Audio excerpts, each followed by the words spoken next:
What's up, guys, and welcome to another episode of the Powerhouse Mentality Podcast. I'm your host. I am Caitlin Kenneth Smith, and today is the first episode of a new monthly series I'm doing with my friend Marcus from the Silverback Media Podcast.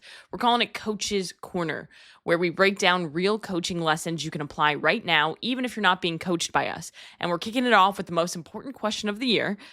To ring in the new year, how do you actually make 2026 your year without doing the same new year, new me nonsense that falls apart by week 2? In this episode, we're keeping it simple. Find your real why, set realistic expectations, build habits that you can sustain, stop spiraling when you mess up, and stop letting social media confuse you into doing everything and sticking to nothing. If you're ready to stop overcomplicating and start winning one day at a time, sit back, relax, and enjoy the episode.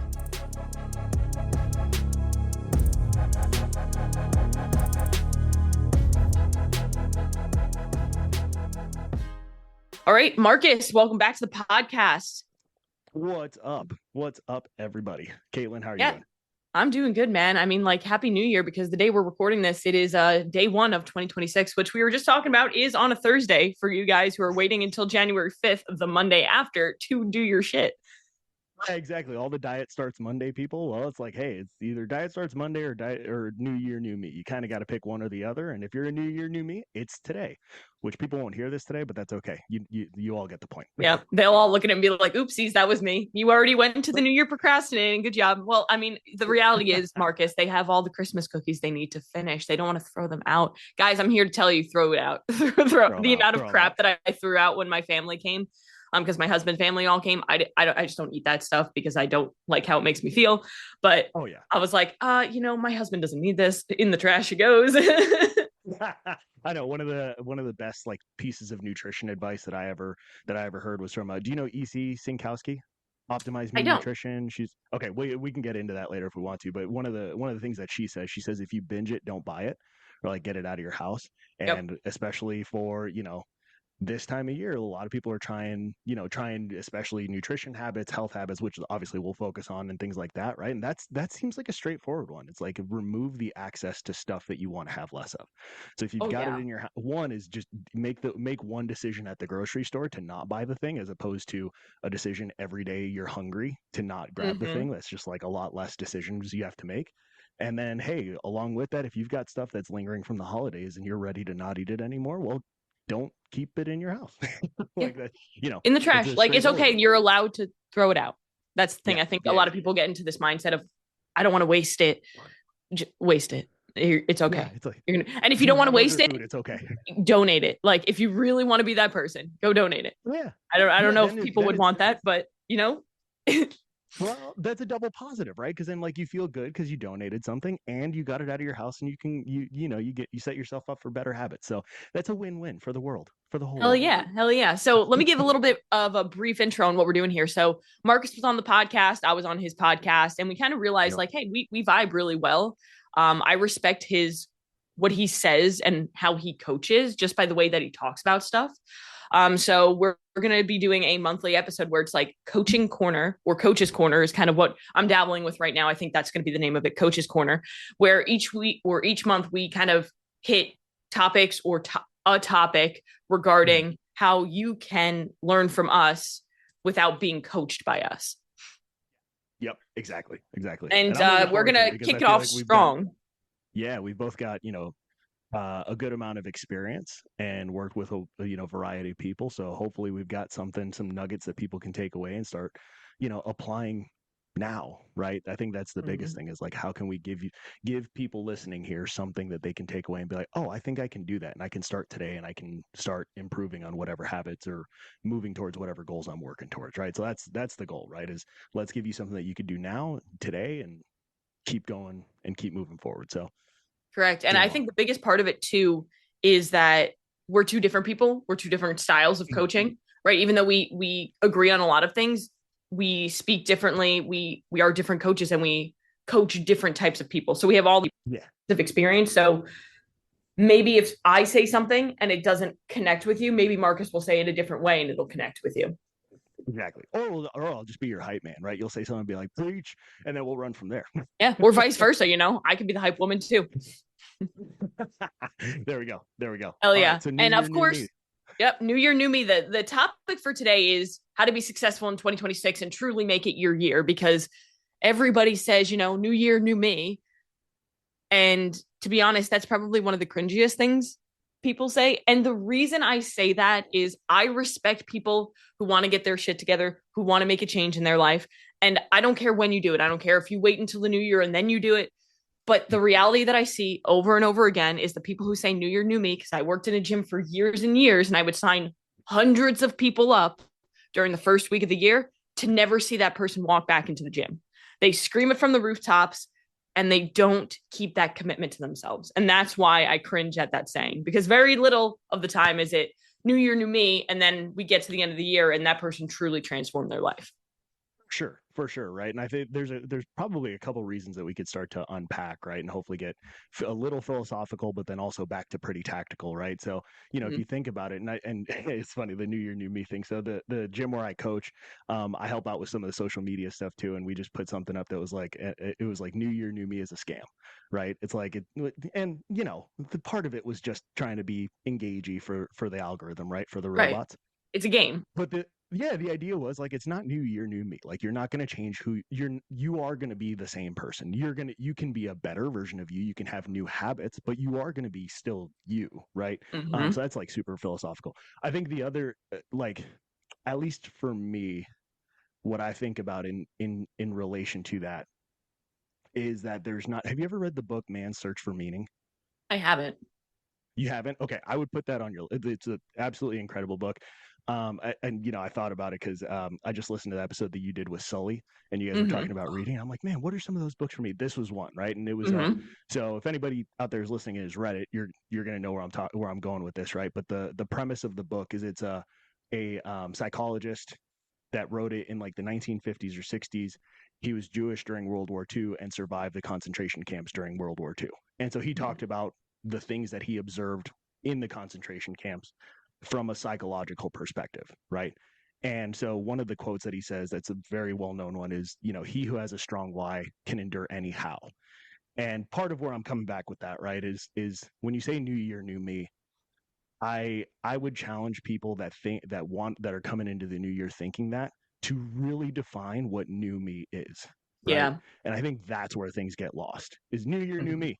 I'm going to try these things, but it's like, but who are you trying to become? Who is the new me that you're trying to be, right? Like, what is the why behind that that's going to help carry you through the days that suck? Because guess what? There are going to be days that suck. There are days that things aren't going to work out well, right? And I'm sure, that's where I think, and we've talked about this a little bit. I can't remember if it was when you were on my podcast or vice versa, about like really getting into like the emotional side of like the goal setting and like why you are striving for the goal that you have set for yourself, right? Like, what's the deep-seated connection and reason to why that's important to you? And that, I think, is where I don't think enough people like will go through the work to really define that, to then make it so enticing that they can't not do it. You know what I mean?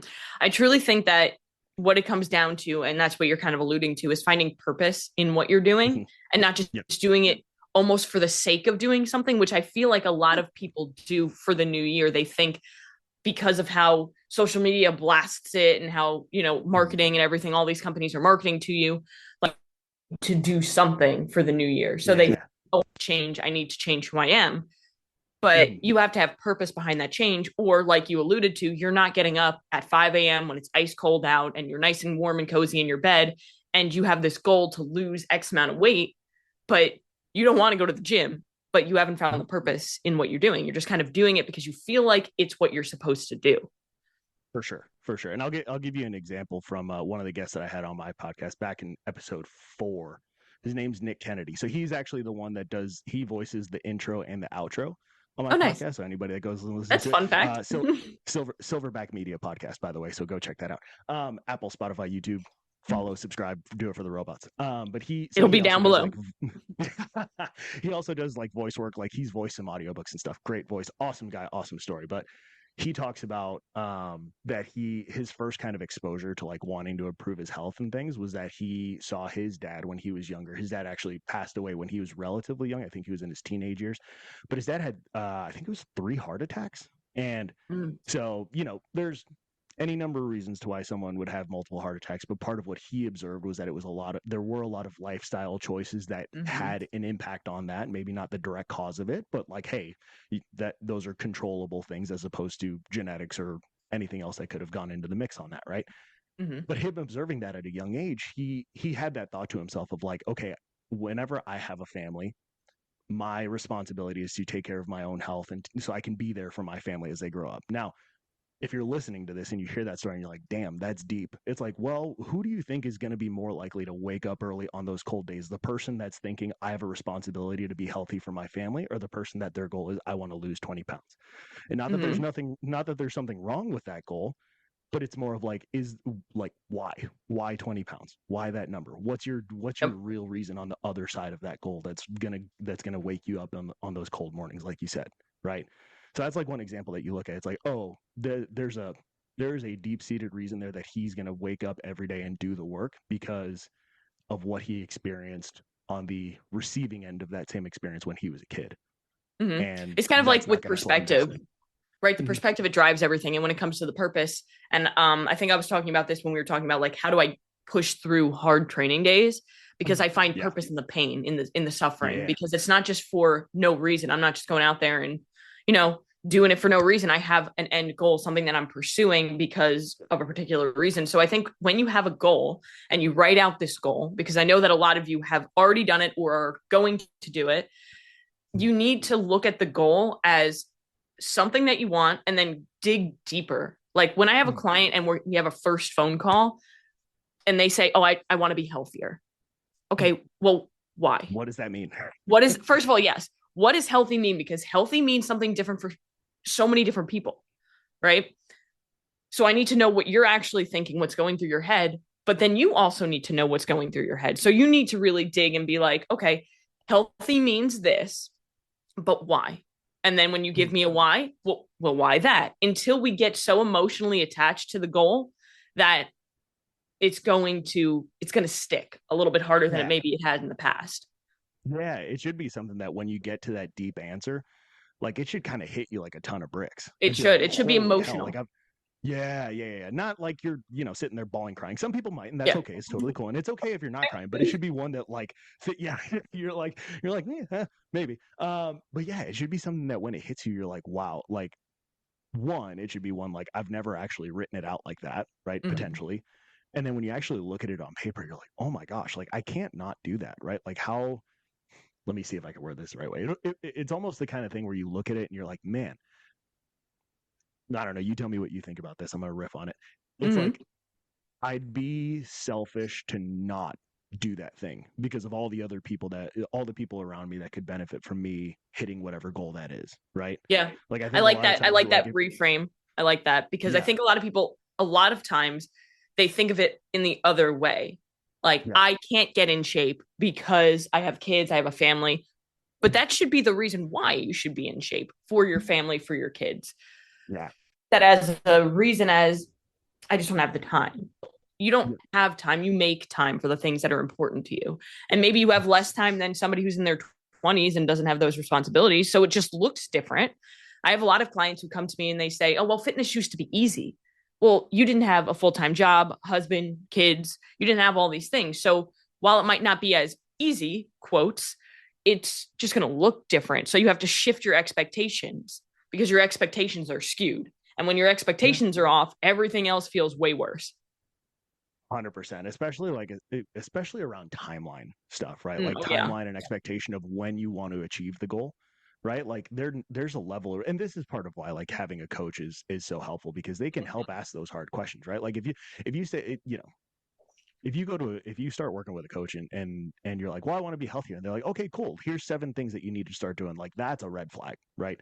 If they're not asking questions of like, well, why do you want to have that goal? How long do you think it will take? Hey, by the way, have you considered the fact that all these other factors, like you have a full-time job, you've got multiple kids and all that stuff, like might get in the way of you achieving the goal on the timeline that you think, right? Like someone needs to be challenging you on those things. And it's not to be a Debbie Downer, but it's to help set you up for success, right? So that way you can actually have the best chance at achieving it. And not just achieving that goal, but being able to continue whatever habits led you to that goal after the fact, right? Correct. If you just sell your soul out for hitting a goal, if we keep using the weight loss thing, right, just as an example, if you'd like do everything to like lose 50 pounds in 2 months, I'm just, random numbers, like, but then you don't actually build the habits and the routines to help sustain that afterwards, well, then what good was the goal, right? Like that didn't do you anything, because like who you are fundamentally, you are not a new person now, right? You look different, but if you just go back to what you were doing before, like that's not, then you didn't change anything that's going to help change who you are and carry you forward into the rest of your life. So like somebody needs to be challenging you with those questions to make sure that you're set up with a reasonable expectation to achieve that goal. If there's certain things like, hey, I want to do this, a half marathon or a marathon, and it's on a specific date. Okay, cool. Then you've got a timeline that you need to stick to, right? And to make sure that you're on time with that. If it's not something very specific that's time bound already because of a specific date where something needs to happen, then give yourself a little bit of extra time. You don't need to be that aggressive on your timeline, especially if it's going to lead you to the potential of frustration because you're going to feel like a failure because you didn't hit it, even though you might have completely changed yourself along the way and you're not going to give yourself credit for the progress you did make. Yeah. Yeah. So 2 things there. One thing that I like to say to every single person that I meet with is it will take longer than you want it to take. It will take longer than you think it will take. That's just simply how it is. Right. And the second thing is so many people, when they go into a weight loss journey, and the reason why I'm using that example is because that's what the majority of people are using, right? Yeah. Yeah. Yeah. So you have to understand that it's not about losing weight as fast as possible, because that's not the way to lose it. It's about losing it as sustainably as possible. It doesn't matter how long it takes, but if it's sustainable, then guess what? You sustain it and you keep the results instead of continuing to have to do this every single fucking year, where you start off the new year with this goal of losing the same 20 pounds that you've been losing for the past decade. Yeah. Like, I chuckle because it's like that routine or that cycle coincides a little bit with the new year, new me mentality, right? And it's like, well, how often can you do new year, new me before you're like, okay, wait a second. Like if I want to do this over again, like I might need to try something different, and not something different in terms of like, what's this year's fad diet, but something different in terms of like, what is something that I can keep up into next year so I don't have to go new year, new me again. Right. Like what, I guess, how do you have that conversation? Because like if people come in and they're, like goal setting, right, and they're aggressive on timelines, like what are, tactical things like, from your perspective, coaching wise, that you will tell them, questions you'll ask them to help them kind of like appreciate the process and, for lack of a better term, right, just like slow down a little bit, right, and understand that the process long term is more important. I think one of the biggest things is I allow them to understand what they're feeling right now. Motivation it's an emotion. It's a feeling. We have it not all the time, just like happiness, just like sadness. We're not happy all the time. We're not sad all the time. So we can't expect to be motivated all the time. But motivation, it's like a spark. It's like striking the match. But then building habits is like installing electricity. It's like actually making it continue going forward. So what we need to focus on is sustainable habits. And if they come at me and say, well, I want to do this, this, and this. Well, then the reality is, well, didn't you do that last year? Didn't you do that the year before? Why are you here with me right now? Because those things didn't work. That's kind of like when somebody says, they come to me and they say, oh, well, I asked them, what have you tried in the past? Things of that nature. Well, keto was the only diet that ever worked for me. Wrong. It didn't work for you. You lost weight. You gained it back. It didn't work. If it worked, we wouldn't be having this conversation. Right, correct. If it worked, we wouldn't be here right now, and you would be nice and happy and in the body that you wanted. But the reality is it didn't work. You thought it worked because it gave you some instant gratification, which is what so many people are chasing. Because most of the time, and I was just having this conversation with my nutrition coach, when people think, for example, they need to constantly change up their foods and meals, I'm a big proponent of, look, if it's working, like keep it fucking simple. Like, yeah. If you can do that, I'm like a big proponent of that, because I have basically the same thing every day, because it's like easy. It's almost mindless and monotonous at this point. And it allows me to be successful long-term. And my most successful clients kind of operate on that same way, where they can be flexible, But if you're constantly looking to change up your food, it has nothing to do with the food and everything to do with the fact that you're chasing dopamine. Yeah. Yeah. Now you're introducing more decisions that need to be made along the way, which, makes it harder. Yeah, 100%. And it's also like, it's making it harder, right? You've got to think through that many more things, which becomes that's where the thing of like, do you track your food? I do. You do? Okay. Yeah, same.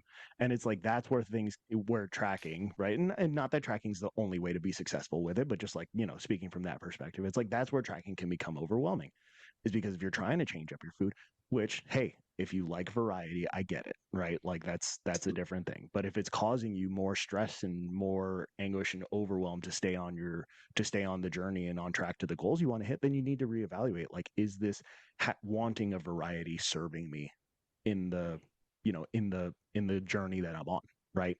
Or do I need to try, like we've been saying, right? Do I need to try something a little bit different that I haven't done yet, because maybe it's going to actually help me get to the goal that I want, that I've been trying to get to for the last 5 years, and I'm back in the same place that I've been in, right?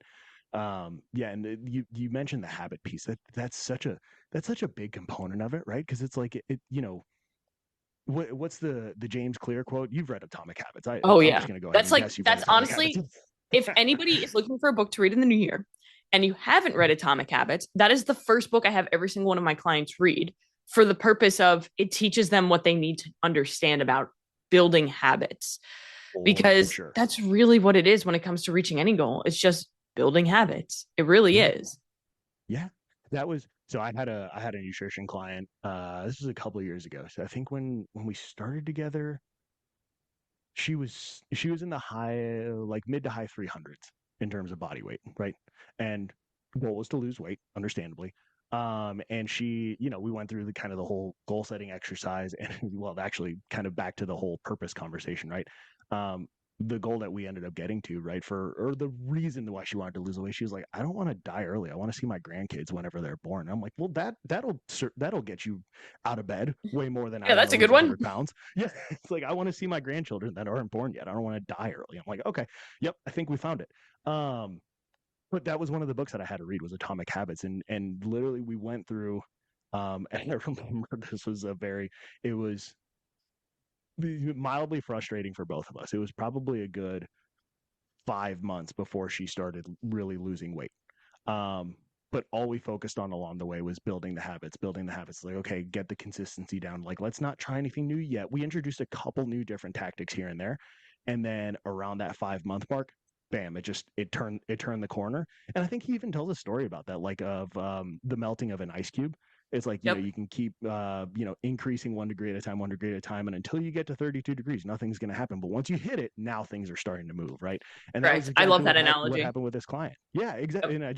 And thankfully she read that book early on when we were working together, because then we were both kind of operating on that mindset. And even every, call we'd have, it's like, oh man, this is frustrating, but like habits are being more consistent. Like we're building it. And then bam, once it hit that kind of boiling point, then weight just started coming off. And now she's like getting ready to do a powerlifting competition, right? Like I still kind of keep up with her from time to time. So that's one of those where like habits are what ultimately are going to form that sustainable approach that you can keep doing for the long term afterwards, right? Like if you don't take the time to build the habits and build the routines and then actually sit down and think like, okay, these are the habits that are working for me, that are getting me the result. How can I do these in the least amount of time and effort possible? Right. So that way I can use the mental energy to approach other things in my life that I want to do too. Right. Then like that's where the magic really happens. Right. Yeah. Yeah. No, I there's one thing that I listen to Mind Pump like every single day. Have you ever heard Mind Pump podcast? I have. I think I've come across a couple episodes. My favorite podcast. But one thing that they say a lot is, on a weight loss journey, you want to do the least amount of work possible to elicit the most amount of change, because 100%. That's what's sustainable. And most people, when they go into the new year, this kind of goes back to expectations, is they honestly, they make it harder than it needs to be. They think, I've been working out.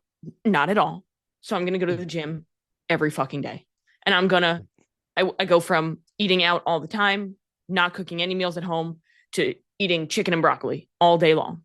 That's not going to work. Like, you're going to be able to do that for like a week, maybe 2. and then you're just going to burn yourself out, and it's not sustainable. You have to, it's almost like walking up a staircase. It's one thing at a time. And I like to focus on the big rocks with my clients. So things that are really going to move the needle the fastest, which would be number one is like protein intake. Most people just don't eat enough protein, and they think they do because they have this skewed mindset of what enough protein looks like. So one thing that my mom does all the time is, you know, I've been trying to get my mom to eat more protein for like the last decade, right? And every year I feel like she's starting to make a little bit of progress, and then she says something to me and I'm like, oh man, we were back to square one. But she is like, Caitlin, I eat a lot of protein. So I had her literally tell me exactly what she eats every day. She starts off the day with 2 eggs. And I was like, great, that's 12 grams of protein. And your goal is 120. We got some work to do. Right. And then 4 ounces of chicken with lunch. Great. That's like another 25. Like yeah. Right. And then we have 4 ounces of chicken for dinner. Great. Another 25. So right now we're at about 72. And then you throw in a protein shake that has 20, you're at like 92.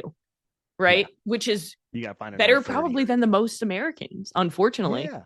But it's not where you need to be in order to lose body fat, build, maintain lean muscle tissue. People don't realize that protein isn't just for muscle building. It's literally for everything in your body that requires growth and repair. So the first thing that protein is going to be used for is everything in your body that requires growth and repair. And then if you're eating enough protein, the rest is used for muscle, so long as you are stimulating it through strength training. And it doesn't have to be every day during the week, because that's not sustainable and your body's not going to recover from that. If you're doing 0 right now, go do 1 strength training workout each week. Just one. And then you can get up to 3 if you want. But honestly, most of my clients who are very successful, Gen Pop, they are doing 3 days of full body strength training each week, because with their schedule, it's sustainable. They can do 3 days a week. They are recovering from 3 days a week because their life is very stressful. People don't realize that life stress also adds on to workout stress. And if your body's not recovering, you're not seeing results. That's the biggest mistake I see people make, is they just go too fucking hard in the paint. And that's where I think about this from the perspective of, like, you know, how scientists conduct studies, right? They want to test one variable, right? Because they want to prove causality, right? Which causality, correlation, I'm sure we could have a whole freaking rabbit hole about that. For sure. Conversation, right? We're gonna set that one off to the side for today. But the point is, right, if you're testing something and you're going through all this work to conduct an experiment as like a research scientist, you want to come out with as close to a fact as possible that this thing caused this result. And why I'm kind of bringing that up as it relates to like changing habits and things.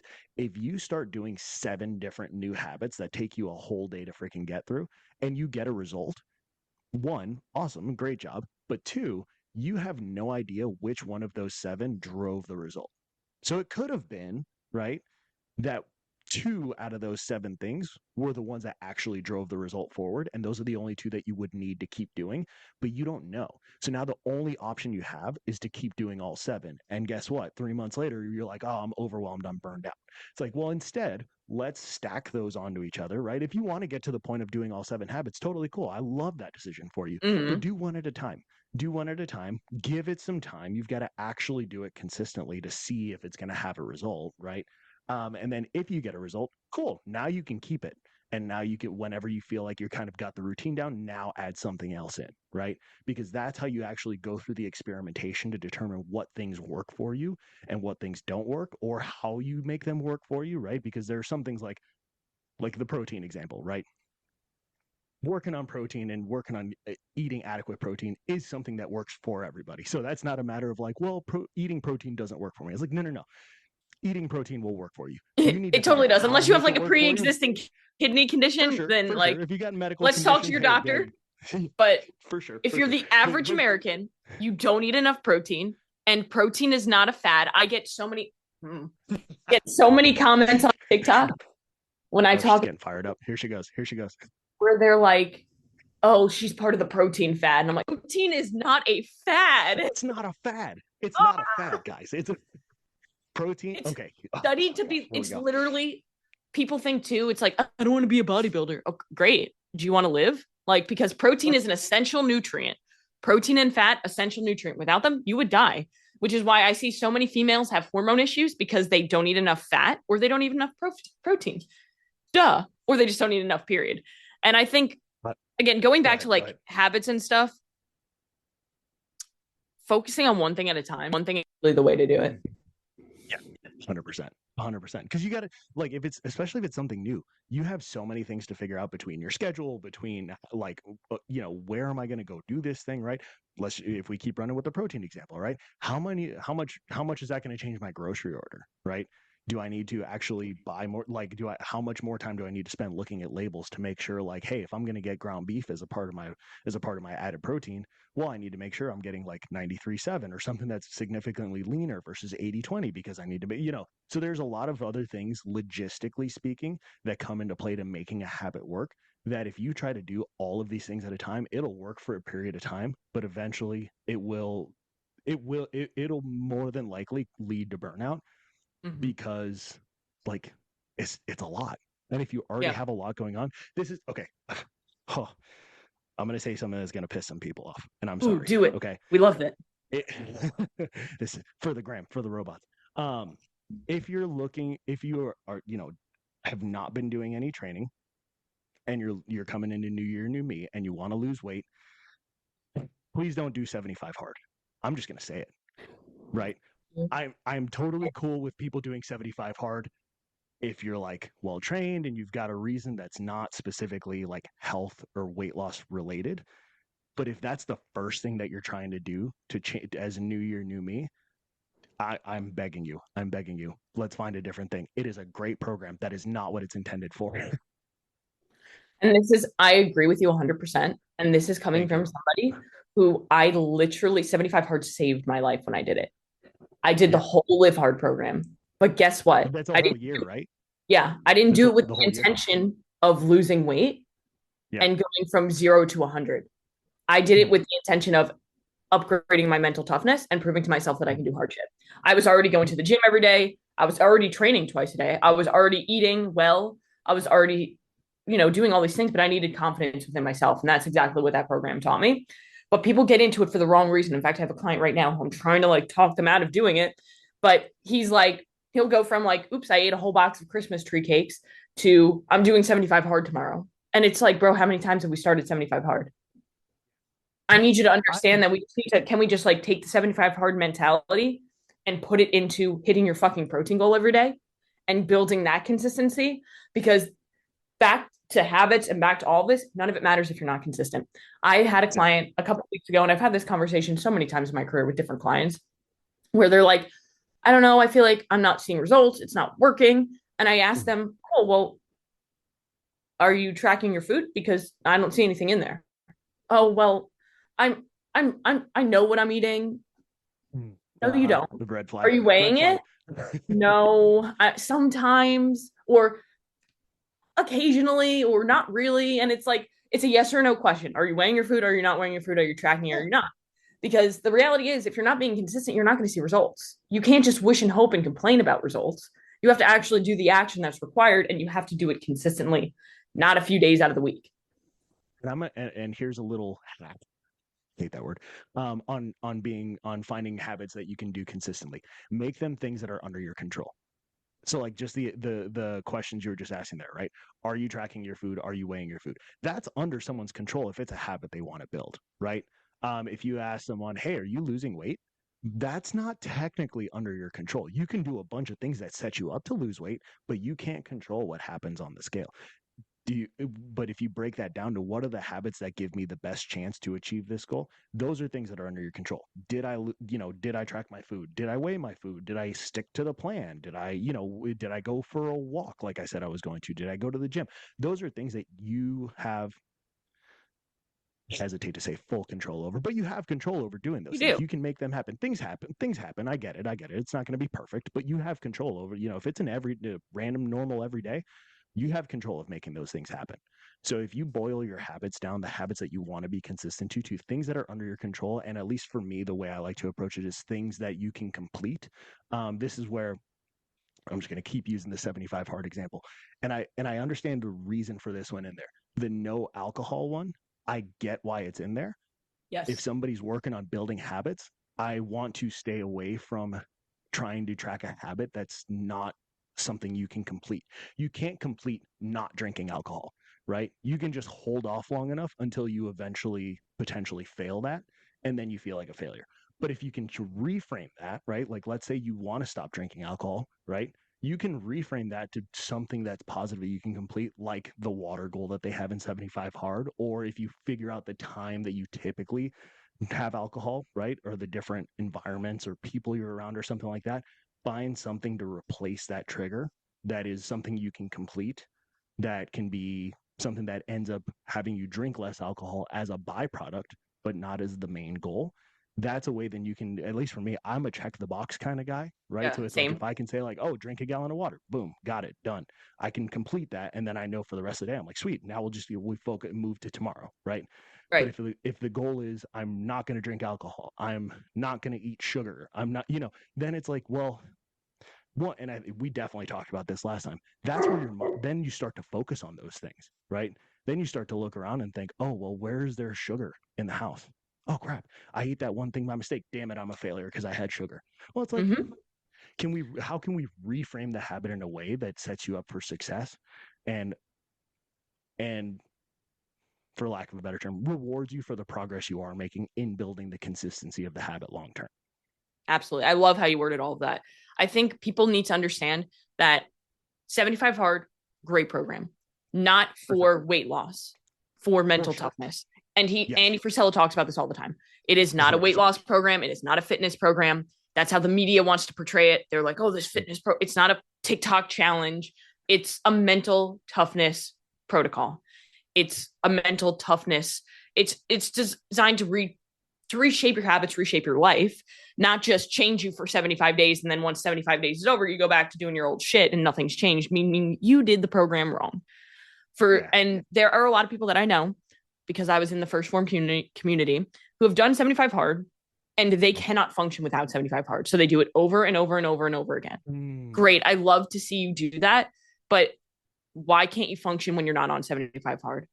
That's the problem. That's a crutch. That's a dependency at that point. Correct. And that shows me that you're not truly building habits. You're just attached to this one thing. And we need to kind of take the training wheels off and see how you do in the real world. Yeah. And I think exactly a different way for us to go about it, because one thing I do love about 75 hard that you mentioned is I like to check shit off. So same, like I love that, because so many people, like, they have the 75 hard app, they check off their day. It gives them like, you won the day. And you're like, yes, I won today. And it gives you that confidence. It builds that momentum. And that's really what the program is about. So take that and apply it to something else that Andy Frisella talks about, which is the power list, right? Have you ever heard of the power list? Hey, what is it, like 5 things on any given day, right? Is it 5? Yeah. Yeah. So it's 5 tasks. And if you're just starting off, you can do I tell my clients 3 to 5 things, 3 to 5 things that you can do every single day that build momentum to help you change your life and build habits. That's what it's about, right? So if you check them all off, not 3 out of 5, you check them all off, you put a W at the bottom of the page. Woohoo, I won today. If you didn't, you put a big old L. That doesn't feel good. Nobody likes to get an L. So then you're like, okay, cool. Well, what can I learn from today to apply to tomorrow to get that W back? So really what it is all about, it's about, okay, maybe you didn't win all 30 days in the month, but you won 20. And then the next month you won 25. So we're getting better and better. And then as these things start to become habits, say you put drink a gallon of water every single day, you put it on. And after 2 months, you're just like, oh, that's easy for me. I don't even have to think about it anymore. Take that habit off, put a different habit on. It's about building habits. So if you're somebody who's like, I want to do 75 hard, why don't we do the power list for a couple months first and see if that actually works for you? And then if you still need the mental toughness of 75 hard, you can do that, but only if it's for the right reasons. 100%. Yeah. I'm going to, because I like the WL component on the power list. I'm going to add one. I'm going to throw one thing in there, but and this kind of goes back to like us just kind of maybe talking about the same things in different ways, right? And by the way, I agree. It would not feel good to have to write that L at the bottom, right? Shitty. There's a frame in there that I think, especially if you're listening to this and you're like, oh, that's a really cool idea, but I want you to think about it as like maybe you lost that day, but that doesn't mean you're a loser. Yes. Right? Like there is a difference, right? So if that's something that really like bugs you, and like if you put that L, you start to have this internal spiral of I'm a loser, then I want you to reframe that L. Like, do you know John Maxwell, the Yes. Oh, leadership yeah. consultant? Yeah. I Yeah, have yeah, like so many of his books. Actually, I'm looking at a few right there. there you go. Show off. No. But he's so one of the things he likes to say, right, is either you win or you learn.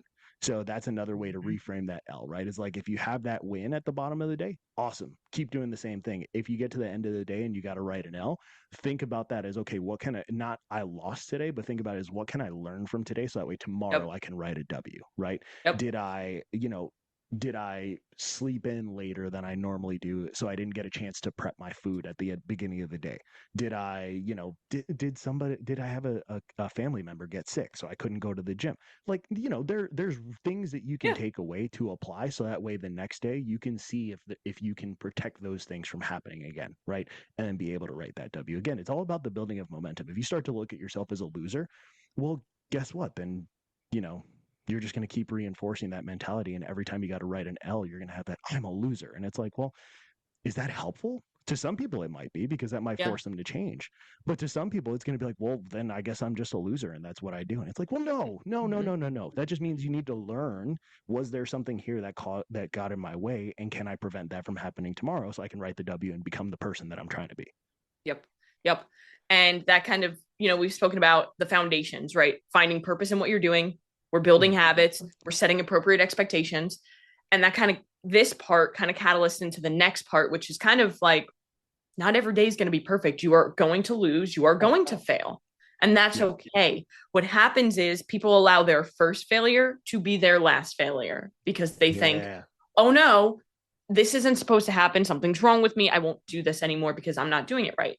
The journey, and I'll repeat it, the journey is a fucking mess. The journey is a mess. It's disgusting. Hard work is not pretty. Sometimes it's not fun, but it's always worth it. And the thing that I need people to understand is exactly what you said there, is that you're going to win some days, you're going to lose some days, but I don't want you to look at that loss as I'm a loser. I want you to look at it as, how can I learn from this, apply it to the next day, and grow from it? Every single failure it's an opportunity for growth.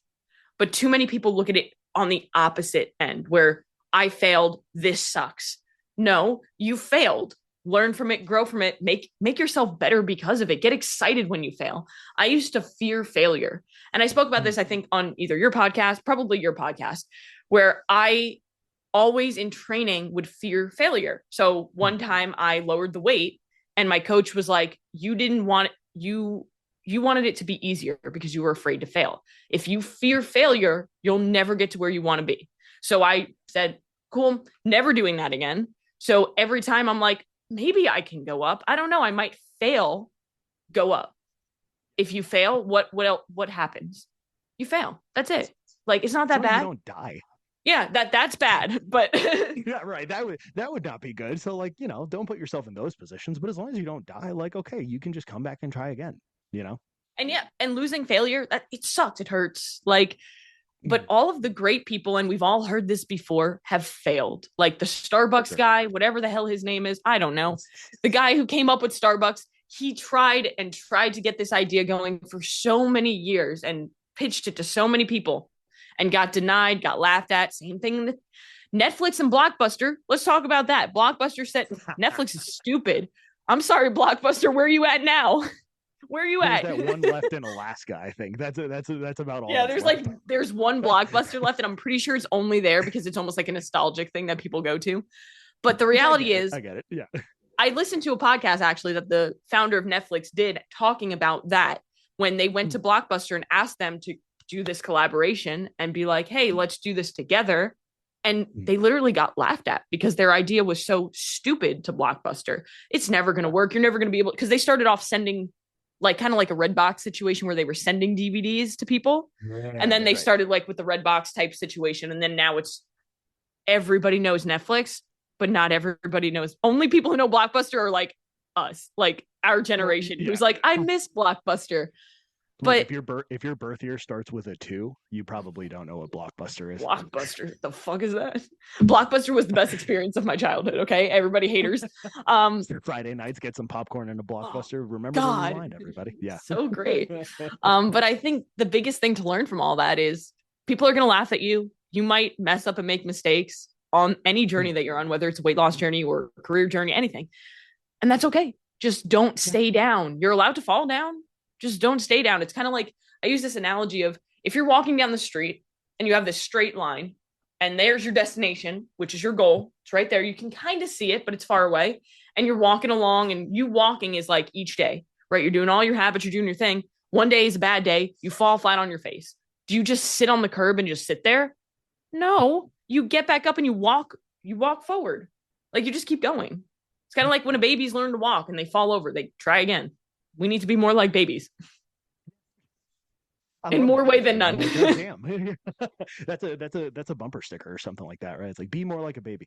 I have a question for you. When was the last time you tried something new and you were perfect at it from the start?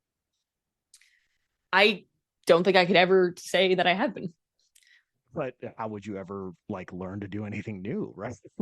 So True. I think that's something, like anybody that's getting into it and they kind of go into it with that perspective of like, the first failure like spirals you off, right? It's like, think about anything that you've tried in your life.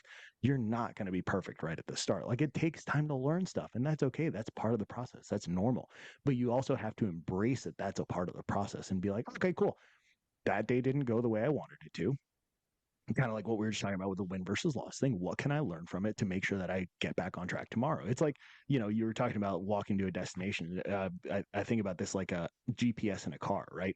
Like if you're, driving somewhere you've never driven before, right? You're going on a road trip, you punch in the address, GPS starts calculating the route for you. If you make a wrong turn, the GPS isn't going to be like, you're an idiot. I knew you weren't going to be able to follow these directions anyways. It'll just be like recalculating. And it'll get you back on track, right? So it's like, think about it like the GPS, right? Like all you need to do is recalculate, think about where the destination is and think, okay, from where I am now, because I had this one day that didn't go the way I wanted to, what can I do to get back on track today, right? Yep. And I'm going to throw this in there, right? That doesn't mean you have to go in the wrong direction, the opposite way to even it out or whatever, right? Yes. If you miss a workout one day, you don't need to do 2 workouts tomorrow to quote unquote make up for it. You just do a workout the next day and move on. Just get back. Yep. Just get back on it. There was this one reel I saw a long time ago. I wish I could remember who it was from. But it was talking about habit building and when you fall off or whatever. And it was like, it's these 2 ladies that are nutrition coaches, and one of them is walking and she's holding like a stuffed animal and she drops it, and then she just looks all sad. And then the other one's like, what happened? And she goes, oh, I dropped my bunny habit. And the other one's like, well, just pick it back up and keep going. She's like, oh, yeah, that's a good point. And so it's like, it's silly, but it makes sense. It's like, if you drop a habit by mistake or something happens, that doesn't mean you have to just sit there and stare at it on the floor. You can just pick it back up the next day and keep moving, right? But part of that is like, in your mind, you've got to believe that you're capable of doing that, right? You've got to believe that, oh, I missed the workout today. I'm not a bad person. Just something happened. Okay, tomorrow, let me see what I can do. Let me look at my schedule. Let me set out my clothes. Let me do all the things that I need to make sure of, so that way it doesn't happen again, right? Mm-hmm. Speaking on the failure piece, right? And I had this conversation, I think it was episode 19 of my podcast with Mike Ward. He's another, CrossFit level 2 coach. He's been in it for like 15 years. And we both played college baseball. So we were talking about that and the relation of baseball to CrossFit and things from that perspective. And part of where it came up was because baseball is the kind of sport where you're going to fail the majority of the time, right? Yeah. Like one of the statistics there, right? If you're like as a hitter in baseball, if you get a hit 30% of the time, right? So for every 10 at bats, you have 3 out of those 10 you get a hit. In the major leagues, you're a Hall of Famer. You're one of the best players of all time, and you failed 7 out of 10 times, technically, objectively, right? So that perspective and being, for us, we were talking about how playing that sport growing up, right, and into our kind of early adulthood helped us just get a lot more comfortable with the fact that you're going to fail a lot of the time. And that's okay, right?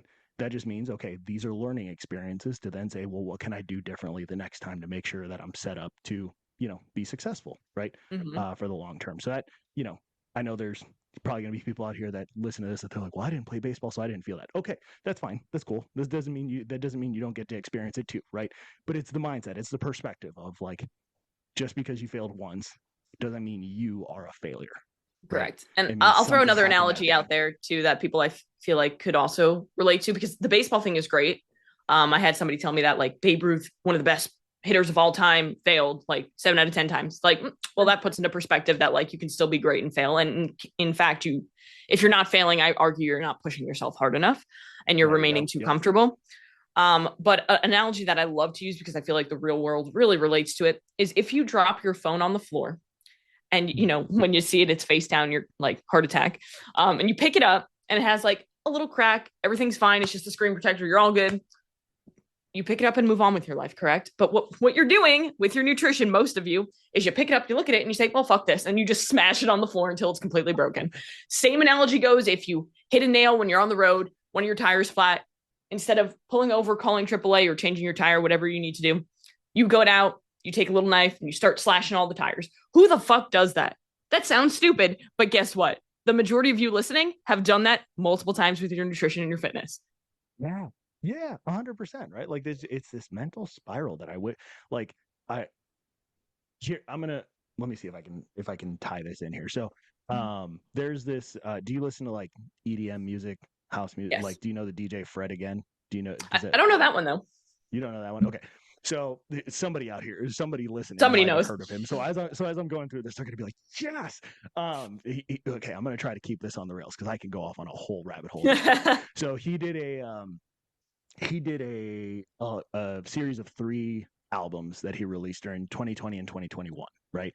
Where basically he was recording, whether it was conversations he was having with friends or like just these random moments. I think he lives in London, so like random moments throughout the city. And that was during the pandemic, right? So it was a lot of things closed down.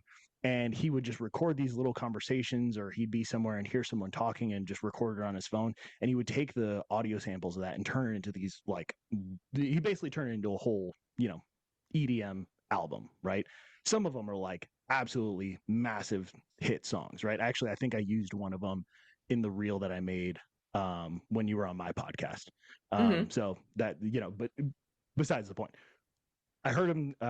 He was doing an interview where someone was asking him about like the inspiration for that, or like why he took that approach on it, and he said, "I wanted to take the everyday, kind of mundane moments, those moments that just like fleeting, that could just fly on by, and I wanted to see how much beauty I could find in those moments, and how much beauty I can extract out of them. In his case, through music, right?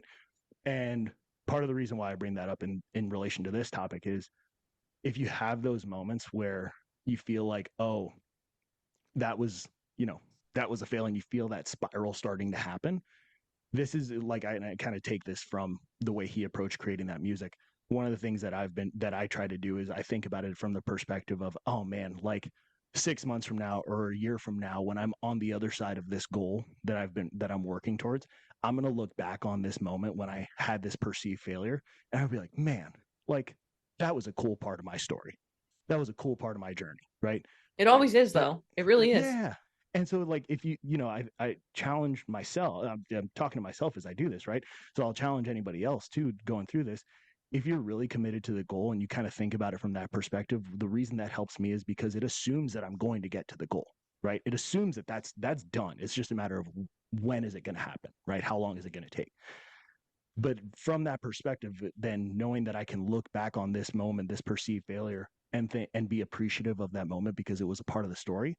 Well, if I feel like I can do that later, well, then I can also do that now. And I can also be like, oh man, this workout that I missed, oh, like, okay, well, that kind of sucked. But 6 months from now, when I've got this consistent habit, I'm gonna look back on this and be like, man, I can't believe that I was worried about that one workout that I missed, Yep. So it's like, if you're going to have that perspective later, try to have that now. Do your best, right? To have that moment now and see where can I find beauty within this moment that could be a perceived failure, that could set me off on the wrong tracks. Like, can I find a little bit of beauty that's going to help sustain me to the next day? And so that's, that piece of it, I think, is it's mental gymnastics, it's reframing, right? But so much of this stuff kind of is. It truly is. Reframing is such a powerful tool. It's managing what's happening between your ears to help you stay on track for the long term. Because, like we said, it's not going to be perfect. It's going to be messy. It's going to be messy. You're learning something new. expect it to be messy, embrace the messiness.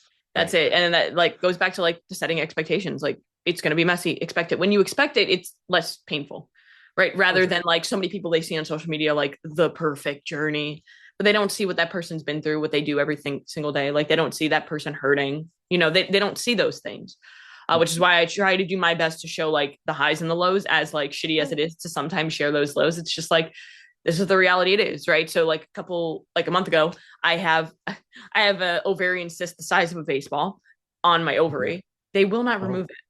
Love that for me. I know I've been in the ER like 3 times over the last year. That's just our healthcare system. Let's applaud that. Oh my gosh. But I had like a flare up about a month ago. I don't know what causes flare ups. I'm assuming like it's a hormonal fluctuation or something, but it's fucking painful. Like the last time I had a flare up in July, I couldn't pee, I couldn't walk, I couldn't do anything. I went from like having one of the best training sessions of my life to the next day, like I wasn't able to pee. So perspective, right? Life is precious. But the reason why I talk about this is I had this flare up recently about a month ago, and I still did my shit because I know that I can. And I know like, yeah, it's uncomfortable, it's painful, but I know that I'm safe. And I know I'm not doing anything stupid. But what I get a lot of times, and this almost pisses me off to the point where I want to like scream at my clients. And I feel like I'm a female, I can scream at them. But I get female clients who are like, oh, I have my period today. I'm uncomfortable. I don't want to work out. So I didn't work out. Or I had cramps, so I didn't work out. I'm just like, I understand to a degree. But also, there's a difference between I need a break, my body needs a break, versus I'm just looking for an excuse to not do the thing.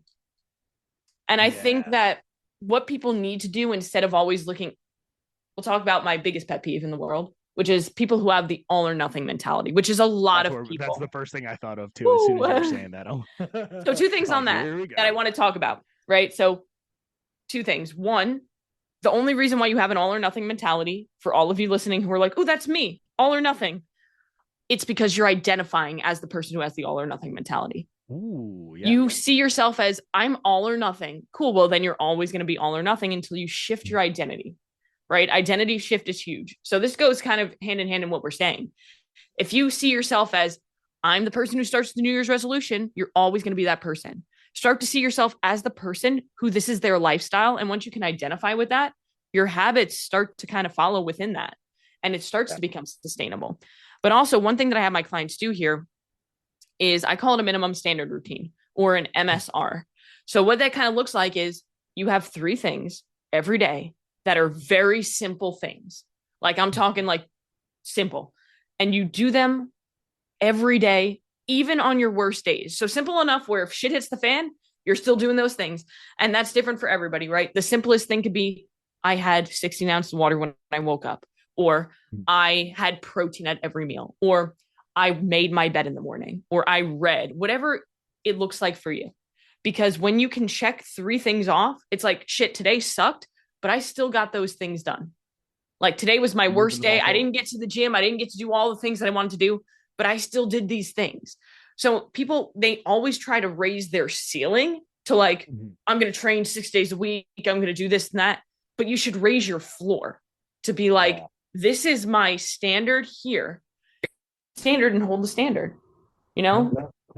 That's the going back to James Clear in the Atomic Habits piece, right? He has that quote in there. It's like, you don't rise to the level of your goals, you fall to the level of your systems. Correct. So you've got to build those routines and build the foundation of consistency in the, like you said, I love that, for a minimum standard routine. Oh man. And it sounds good as an acronym. I know, too, right? MSR. Like this just sounds like, hell yeah, let's go. No, it just sounds like it's doing something.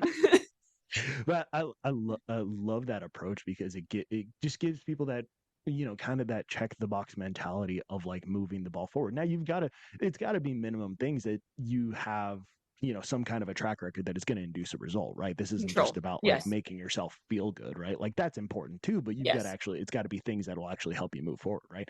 Right. Not like I'm going to watch TV for 15 minutes. Yeah, it's like, cool, I could check that off too, but that's not going to be easy getting me towards my goal. Right, exactly. So, it could be like I'm watching an educational YouTube video that gets me closer to becoming a professional at what I'm doing. But I think the biggest thing is like people think they need this like heroic effort. They think it's like this one big thing that's going to change their life, when it's you just need minimum standards that you never violate. Like, you have to just keep the promises that you make to yourself. And that's why that's one of the core values of the powerhouse mentality, is that people don't reach their goals, or they continue to fail and quit, right? Because we talked about failure isn't the end, but you make it the end because you quit. Is they just keep breaking promises to themselves. They say, oh, I'm going to get up and the diet starts Monday. What happened? Oh, well, Cheryl brought fucking donuts again to work. Great. Did Cheryl force the donut down your throat? No, you made the decision to do it. So it's about, go ahead. Finish that. It's just about, like, if you set a commitment to yourself, keep that promise. It's like if you tell somebody, hey, we're going to meet for coffee at noon tomorrow. I know you're going to meet with coffee because you don't want to let that person down, but you continue to let yourself down. And that's not what you deserve. And I think the reason why this happened is because in today's society, so many people have so much fucking trauma that they don't address, that they truly don't believe that they deserve anything better than what they currently give themselves. And they don't recognize it. So what they continue to do is self-sabotage. Every time they start to see success, their mind sees it as a threat because, oh no, I can't see success because I don't deserve this. You have to cut that shit. I know it's not easy, but every single day, reframe that to, no, I deserve this. I work hard. I do the stuff. Earn it. That's really what it comes down to, and prove it to yourself through action.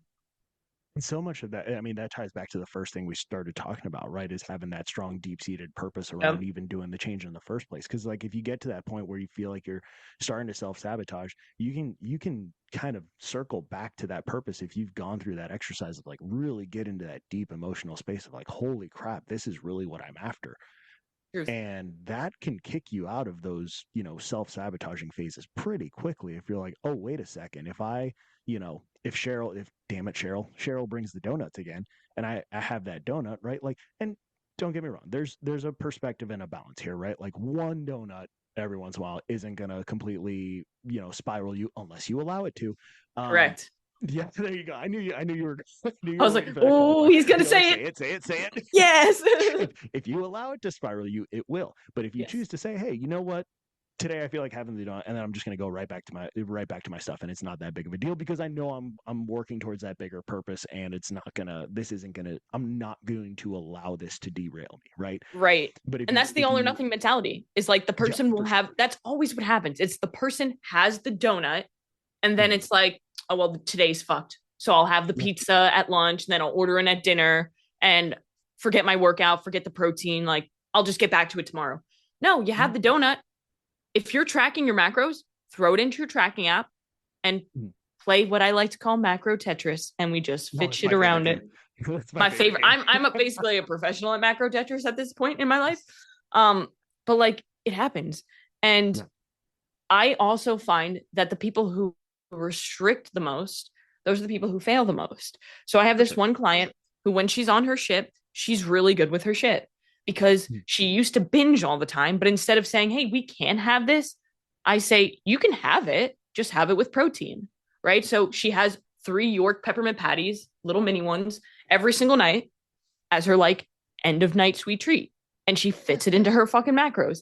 Now, I'm not a huge like, if it fits your macros, bro, like, I don't like that because I feel like that's just everybody's excuse to eat Pop-Tarts and protein shakes. But if you're eating majority whole food and then you want to have like a little sweet treat at the end of the night that's like fitting into your calories for the day, and you're still hitting your protein, you're still getting all your micronutrients, you're covering the basics first, and that prevents you from having a binge, we're winning. Because these foods, 100%.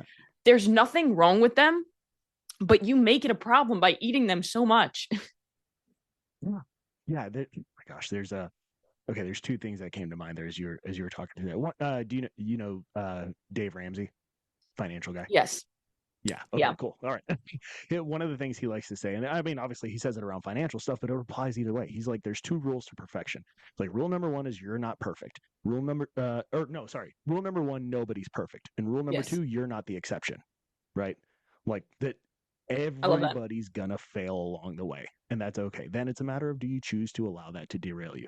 Now, the other one that's a little bit more tactical to the nutrition side, there's a nutrition coach that I follow on Instagram, and one of the things he likes to say, he says, eat what you want, add what you need. So like that example of like, hey, you got the peppermint patties, right? And you have a protein shake along with it. And again, within the context of what you're tracking towards the day, you need to be like, well, kind of going back to the financial thing, right? It's like if you had a goal to save money, right, and build wealth, you know what's a really helpful way to do that is to have a budget, because you need to understand like how much money am I making? How much money am I spending?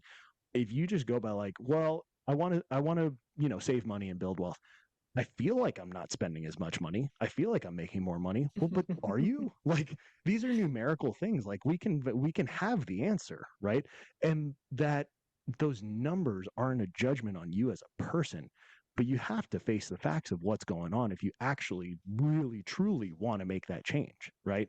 Like you got to, that's where I do advocate for people tracking or learning to track for a period of time. I think that's the best way to say it too. Yeah. The best way to say it is like learning to track, because I think that every single person should track their macros for at least 6 months. You don't have to do it for the rest of your life. You can if you'd like to. I love to track my macros because I love numbers. I love data. I love having zero doubt into what I'm doing. And I love to be able to, to be able to know what's going in my body, to know like, oh, this is how I respond to having this. So like, it's been cool. Like over the last couple months, I've been increasing my food and to see my body lean out, to see my performance get better. And it's really cool because I'm eating, to everybody who says carbs are bad for you, I'm eating like 500 carbs a day and I'm getting leaner. So fuck you. I'm gonna throw a middle ground in there on the carb piece. Okay. Carbs are bad for you in excess of your caloric needs. Right. Anything's bad for you in excess of your caloric needs. The problem why carbs are targeted is because, look, I'm going to more likely overconsume Oreos that are very high in carbs versus chicken breast. Just saying, like you're going to get to a point with chicken breast where you can no longer overconsume it. With Oreos, man, you can eat the whole sleeve and you're fine, but your calories are blown up out of the water. So Oreo recently came out with a 0 sugar Oreo, and I did a reel covering it like for the Powerhouse Journal for news. And again, here we go to TikTok. I swear people just, but somebody commented and said, in the video, I said, the reality is sugar is never the problem. It's overconsumption of calories as a whole. The reality is though, that the foods that have sugar are just easier to overconsume. So it's almost demonized because of the correlation thing, not the causation, right? Somebody goes, no. Sugar is the problem. I am a type 2 diabetic. And I said, okay, you did not become a, for you. Yeah. First of all, ma'am, you became a type 2 diabetic, not because you were not just because you were eating sugar, because you were over consuming calories as a whole, period. Yeah. So she didn't respond to me. But the thing that I need you to understand, people, is that overconsumption of calories is the problem. So if you want to have sugar, have your sugar. I used to believe that fruit was bad for you because it had sugar. How silly of me, How silly when somebody says to me, I can have an apple? Yeah. Bruh. And you know what's funny? The people who also... apple a day keeps the doctor away has been around for so long for a freaking reason, right? Also, apples, they are so filling. Like, it takes you a while to eat them. They have great fiber, great nutrients. They're juicy. They're satisfying. They're great. And there's somebody who I saw on social media, and this is why I hate social media, because there's no context to it. They just like put it out for views, right? Fear-mongering type thing. His entire page is he has one of those like glucose monitors that monitors his blood sugar spikes. Gosh, don't. Yep. Me. And what he does is he's like, every video is a test of a food, of him, how it shows his blood sugar spikes and falls. And he does it with like, oh, I had blueberries yesterday, and look at how high my blood sugar spiked and falled. And I looked at the comments and somebody was like, well, I thought blueberries were good for you. I guess I can't have blueberries. And I thought to myself, first of all, it's everybody's... That's a fail as on society as a whole. So if somebody's walking away from that thinking, I can't eat blueberries, we all lose. We all lost. And everybody's individualized. So what spikes my blood sugar excessively might not spike your blood sugar excessively, right? Everybody's different.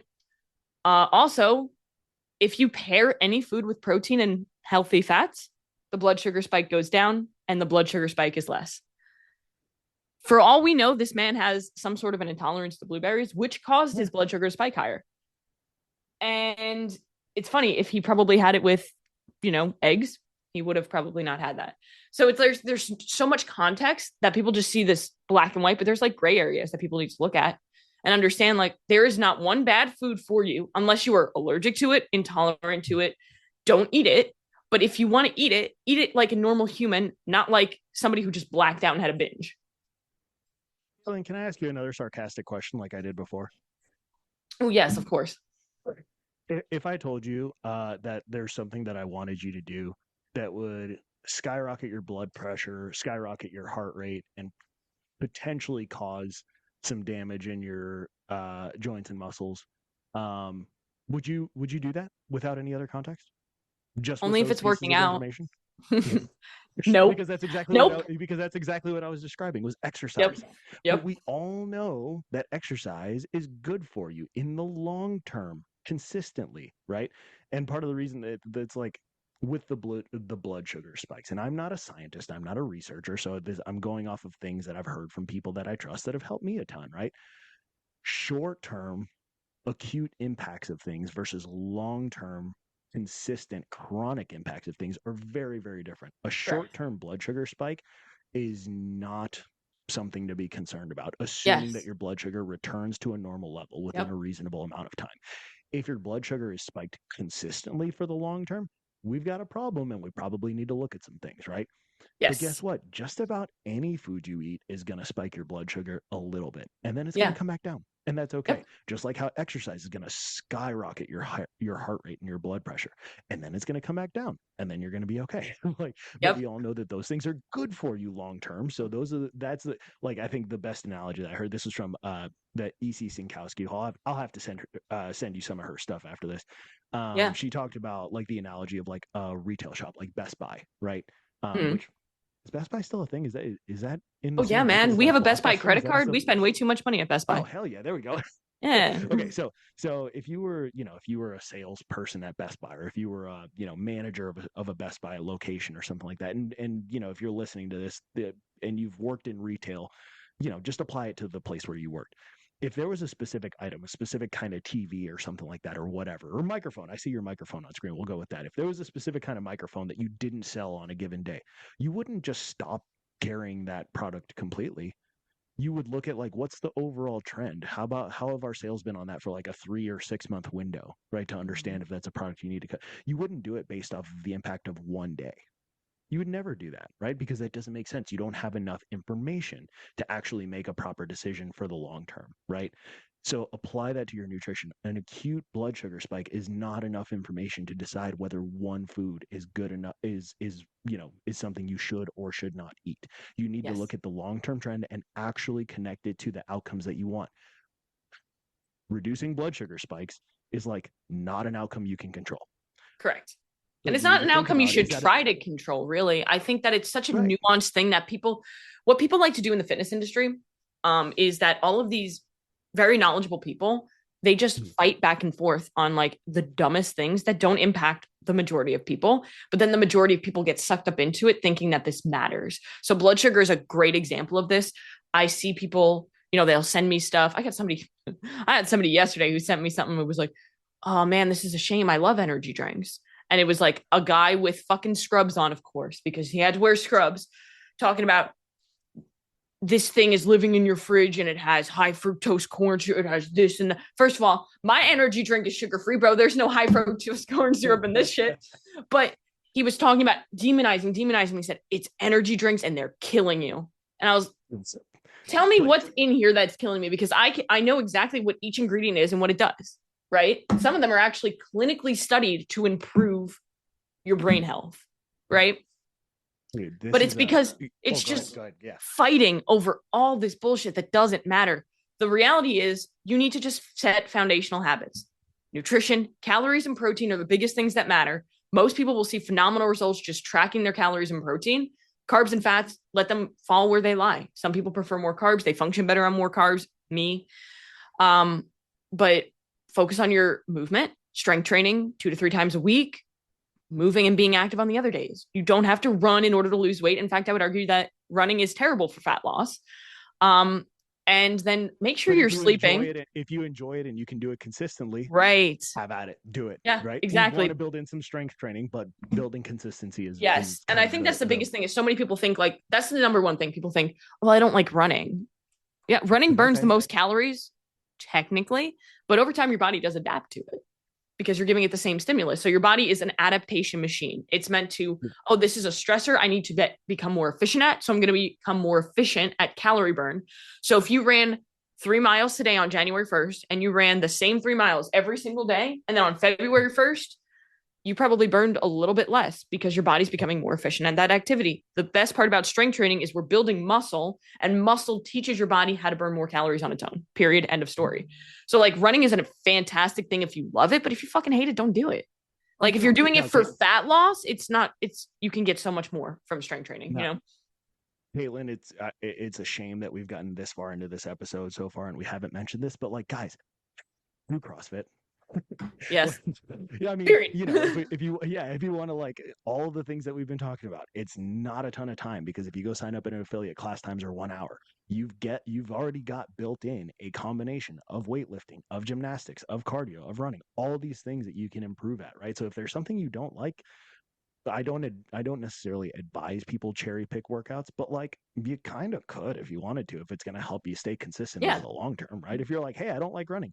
All right, well then if there's a day where it's like, well, today's workout is run a 5K, go row a 5K. Like you still show up, you can still freaking show up and do it. And guess what? You don't have to think of the workouts yourself. How big of a benefit is that, right? So like that's that. Okay, and I'm gonna do CrossFit. I'm going to circle back to something else you said, because this is something that I talked about a long time ago with a group of people, was like red flags on social media, right? Yeah. When to know if you're looking at something, if you're like, oh, is this going to help me or not? An easy one that I kind of look at and think of is like, if the person, well, there's like 2 or 3 things with it. One, you need to think about how you feel after you watch the thing.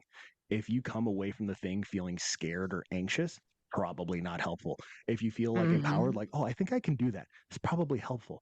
2, if you come away feeling scared or anxious and the person then also includes, you need to buy my specific whatever the fuck, that's probably not the right thing for you, right? They're literally following marketing 101. It is brand promotion at its best, right? It's, I'm going to induce fear on you, and then I'm going to, as soon as I have you gripped in my hand with fear, now I'm going to provide you with, hey, here's a potential solution. If you're scared of this thing that you didn't even know was a thing 30 seconds ago, but you heard me talking about it because I'm in the grocery store with my shirt off, I'm not talking about a specific person. Bro, I hate that guy. then, you know, if you come away with that and the person's like, ooh, but guess what? I have a solution for you, and I can't believe nobody else is talking about it, and I'm the only one. Red flag, red flag, red flag. Oh, yeah. Okay? First of all, everything's been done. Nothing's new. Shut up, bro. Like, shut up. At least the stuff that works, right? Oh, yeah. Like, the basics are not sexy. The basics are not sexy, and they're hard to be. It's hard to make. Eat fruits and vegetables, eat protein, and work out consistently engaging on social media. It's tough, but you know it can be engaging on social media. I heard about this article recently. You're eating kale the wrong way. I said, guys, eat the damn kale. The wrong way is eating kale, period. Kale is gross. When somebody feel that way about pickles, kale is not a superfood. Just saying, a superfood should be is defined as something that we could eat and not die if that's all that we ate. If you only ate kale, you would die very quickly. Red meat and eggs are the true superfoods, my friends. But even then, just the idea of superfood. Hold on, that'll be a whole. First of all, that's all marketing. Look, everything's fucking marketing.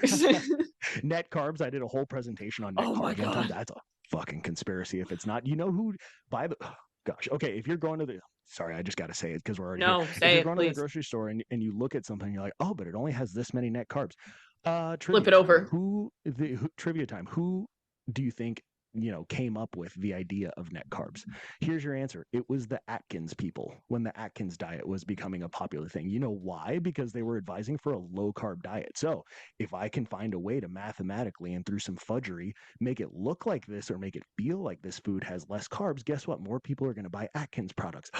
Oh my gosh, it's not even a term that's like read or accepted by any of the major nutritional organizations, regardless of how you feel about them, right? So, and that's a big pet peeve, net carbs. I get so many people who come to me and they're like, oh, but this only has like 3 grams of net carbs. I'm like, no, flip it over and look what it has 23 grams of carbs. Your body doesn't fucking know what net carbs are. For those who need to know, net carbs is total carbs subtracted by fiber and sugar alcohols. Your body does digest those to a certain extent. So you can't just say they don't exist. They exist. They went to your body, count it. Like, I'm sorry. Make it as simple as possible. Count it all. Don't cheat yourself. Like, that's just people looking for another reason to make it easier. Just keep it simple. Make it actually easy.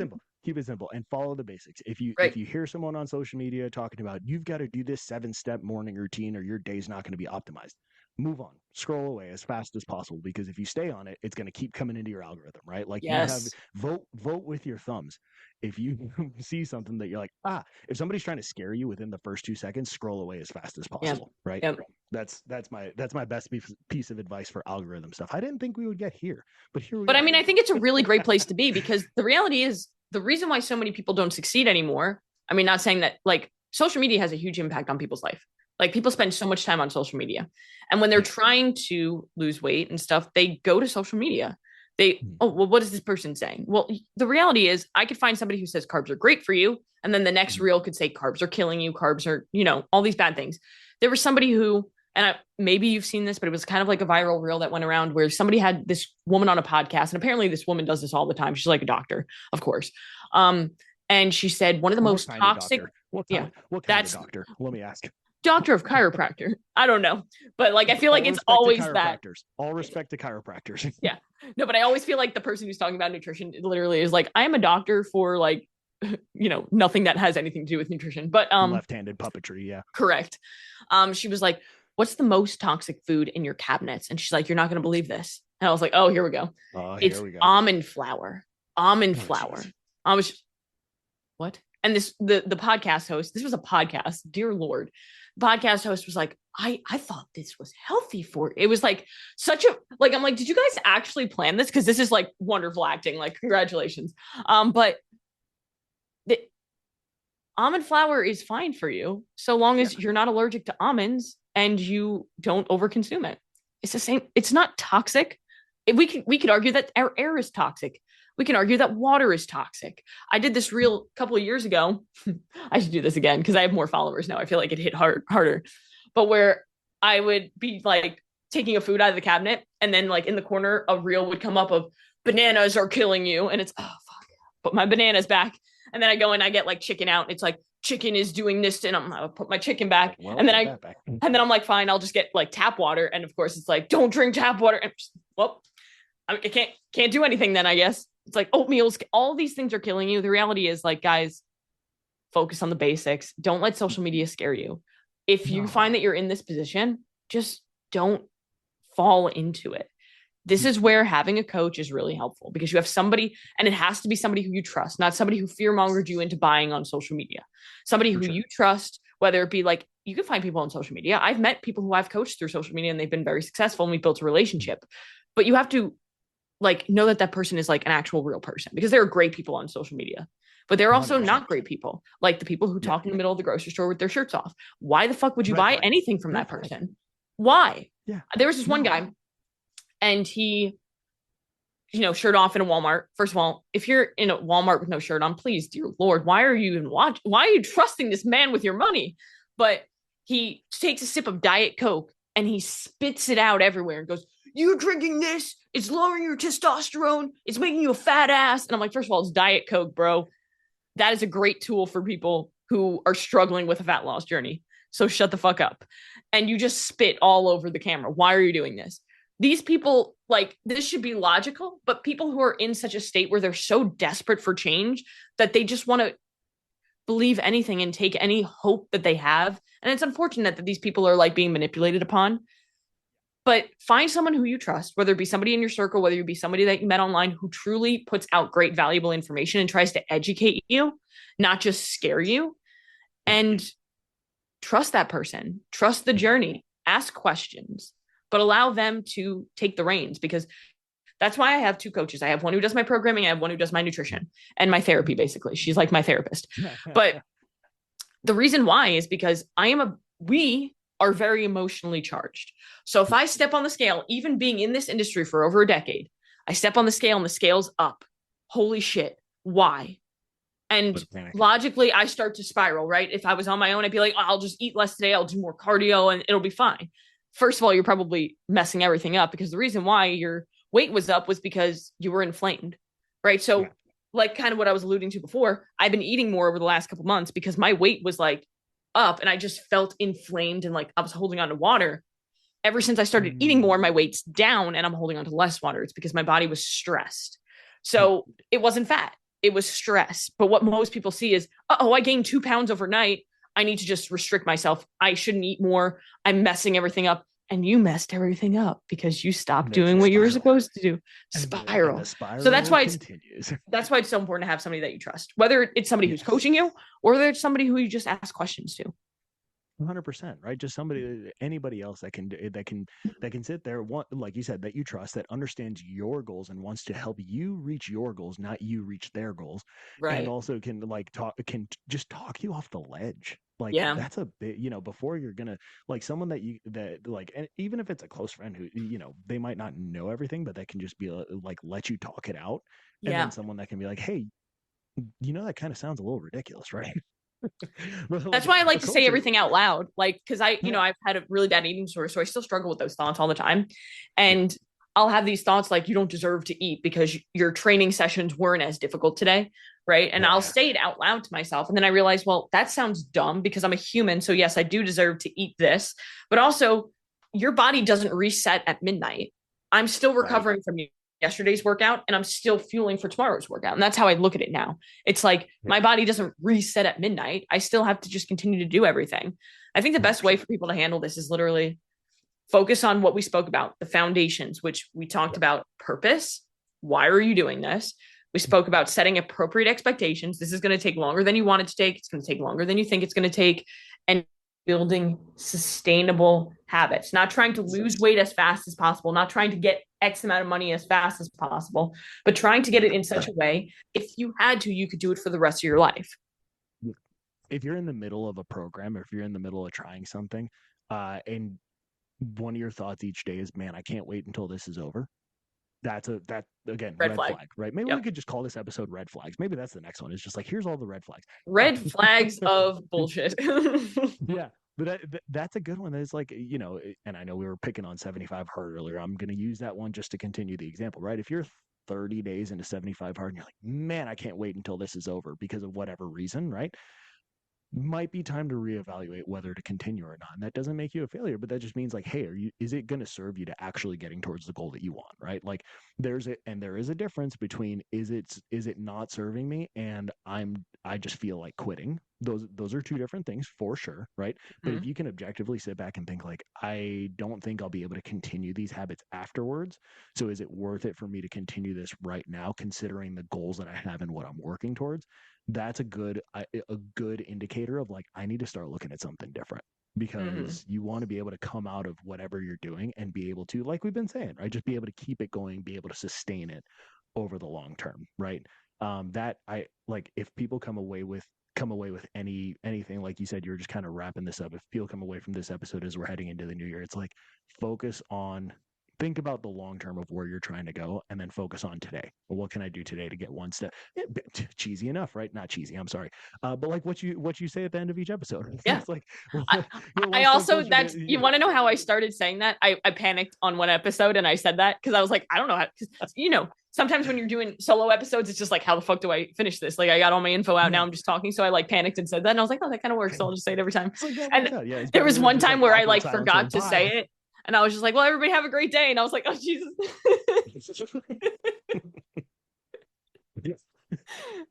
People are like, hey, what about that thing you said? Is it over? I have one last kind of tangent. I screenshotted something the other day. Let me find it on my phone here really quick. This is a segment of the episode called Scrolling. Okay, here we go. Found it. So I brought up that DJ earlier, right? Fred again, and the albums that he came up with, right? So, and I was thinking about one of the songs, which actually, let me go look this up really fast. This song of his, it's one of those that came from those albums, and it's got some ridiculous number of streams. Like on Spotify, it's got almost 500 million streams. That's right? crazy. So just right, and you've never heard of this person. I think that's just one of the most wild things. Yeah, I also don't. I don't pay attention enough. I feel like to a lot of things. Fair enough. So this was the lyrics from one of those songs, right? Which again was just him having a conversation. Like I think it was a Zoom conversation during the pandemic, right? And the name of the song is "We've Lost Dancing," and here's the quote. So it says, we've lost dancing. This year we've had to lose our space. We've lost dancing.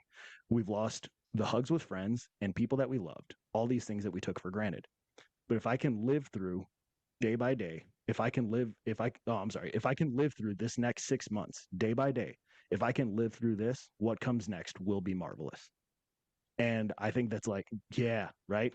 So as people are going into this new year, right, day by day, one day at a time, you've got changes that you want to make.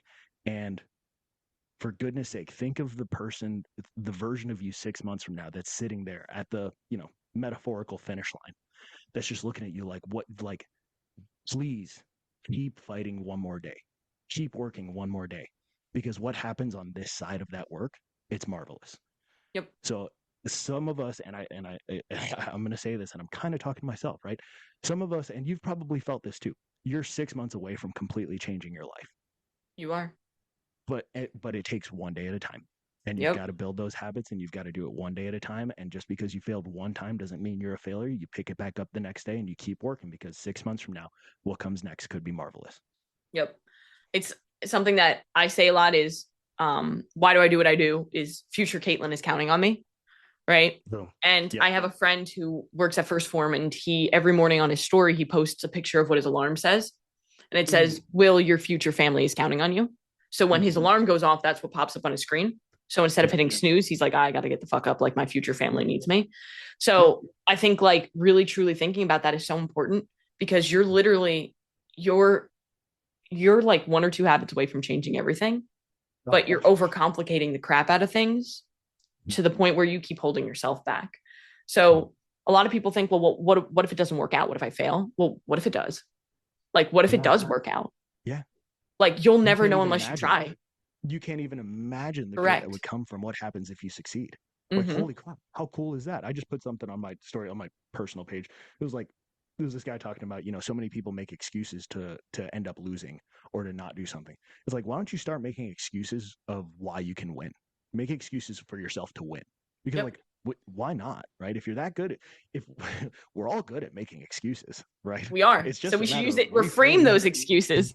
Use it to your advantage, right? Make excuses to set yourself up to win and to make the progress that you want. Absolutely. And it kind of goes back to what we've been alluding to the whole episode, which is a lot of this really comes down to reframing and mental gymnastics. And the way I want to kind of finish it is, if you haven't read, first of all, we've spoken about a few books here. Atomic Habits is a great one, but also the Let Them Theory by Mel Robbins is phenomenal. My wife is reading that right now. Oh my God. Yeah, she's been telling me some of the clips. I'm gonna have to pick that up. It's so good. But basically the premise of it is, you cannot control everybody else around you. You can't control what they do, what they say, how they think, but you can always control how you react to it. So let them do what they're going to do. But then on the flip side, let me do this. Let me take action. Let me respond this way, because I can always control how I respond, my actions, my outlook towards life, but I can't control anybody else's. So if you, for example, she likes to use this a lot, is like, if you have, because people do this all the time, they overbook themselves. They make plans where it's like, oh, I just did it because I didn't want that person to say, like, make me feel bad, right? I didn't want to let that person down. Let them be let down. Let them think a certain thing, but it didn't serve you, because it's overexhausting you. It's taking you away from things that truly move the needle or matter, or it's just, you overbooked yourself, bro, and you need to chill. So let them do what they're going to do. The reality is, most of the time, they're not going to do what you think they're going to do. You're painting this story in your head. So just worry about what you can control in all of this. And that's your attitude, your effort, and your actions. Yep. One day at a time. That's what you can control. Set your habits up to keep you moving forward. Keep building that momentum. That's beautiful. I'm going to have to pick up that book then. Oh yeah, bro. I think my wife, either she's almost done with it or she just finished it. So I'm going to pick it up. I have like maybe a couple chapters left, but every single time I pick it up, it's like new nugget. It's one of those books that it's just like, And every time I see that she's on a podcast, she did a podcast recently with Chris Williamson, from the Modern Wisdom. And it was great because I love both of them, and they just like go back and forth, and you're just like, I need a notebook. But no, I think that we covered so much in this episode. I think it's a great way to start this little series that we're doing. So I'll put all of Marcus's stuff down below, the podcast, Silverback Media, all the Instagrams, and what we're going to do next month. I think the best way to do it is kind of putting up question boxes on our story to kind of see what kind of topics people like. If you're listening to this on Spotify or Apple, I'm pretty sure you can comment down below. If you have any topics that you want us to cover, throw them in the comments. I check all them. And apparently Spotify told me to tell you guys to rate this 5 stars because apparently it does something. So please rate this 5 stars so that 2026 can be even bigger than 2025 for the Powerhouse Mentality. But Marcus, do you have any last words before we close it out? No. First of all, go rate it 5 stars. And in the wise words of another podcast host that I listen to, rate it 5 stars. And if you're not going to rate it 5 stars, then I'm going to assume you're a hater. But seriously, rate it 5 stars. Comment. I hope that if you're listening to this and if you've made it this far into this conversation, if you're listening to this, I hope you can hear the passion that Caitlin and I have around these topics, right? Yeah. And I think a part of it, and I'm going to speak for you, but I feel pretty confident in doing this, even though we've only talked to each other like twice before this, but whatever. We vibe. We vibe. It's because we understand and we've seen, not just on ourselves, but on other people, the type of change and the type of impact that making these changes can have, not just on you, but on everybody in your sphere of influence, if you want to call it that. If you've got a family, if you've got coworkers at work, whatever it is, anybody around you is going to start to see changes happening, and they're going to be like, damn, something's going on over there. What is that person doing? And this kind of stuff, it's a ripple effect, right? So like, take the time, do the work, be patient, learn along the way. And just like I said before with those song lyrics, right? It's like you're 6 months away from changing your life. Like what comes on the other side of this next 6 months can be marvelous if you're willing to stick through it and learn along the way. So get after it.